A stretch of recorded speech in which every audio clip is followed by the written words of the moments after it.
રાજકોટથી ગણપતિ ઉત્સવને લઈને એક દુઃખદ સમાચાર સામે આવી રહ્યા છે।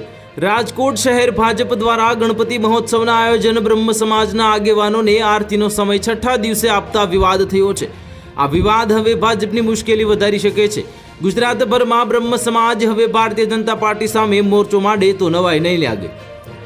બ્રહ્મ સમાજના આગેવાનોએ રાજકોટમાં પત્રકાર પરિષદ કરી હતી, જેમાં જણાવાયું હતું કે જે મંત્રીમંડળના વિસ્તરણની ચર્ચા વચ્ચે બ્રહ્મ સમાજ નારાજ છે।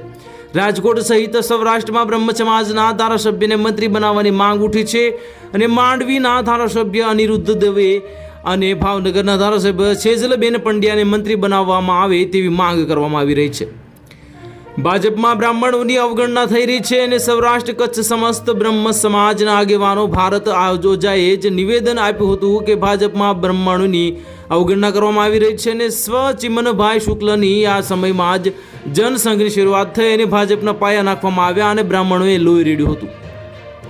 હાલમાં રાજકોટ શહેર ભાજપ પ્રમુખ ડોક્ટર માધવ દવે બ્રાહ્મણ હોવા છતાં કશ્યપ શુક્લ, રામભાઈ મોકરિયાની અવગણના થઈ રહી છે। આગામી સમયમાં ચૂંટણીઓ આવી રહી છે, ત્યારે સૌરાષ્ટ્ર કચ્છના ગામડે ગામડે જઈને બ્રાહ્મણોને જાગૃત કરીશ અને બ્રાહ્મ સમાજને અન્યાય કરનારા સામે લડીશું। તો હાલ માટે આટલું જ, મળીશું નવી અપડેટ સાથે। જો તમને અમારા વિડીયો પસંદ આવતા હોય તો વિડીયોને લાઇક કરી દેજો, ચેનલને સબસ્ક્રાઇબ કરી બાજુમાં આવેલા બેલ આઇકનને દબાવી દો, જેથી તમને આવા સમાચારની અપડેટ મળતી રહે।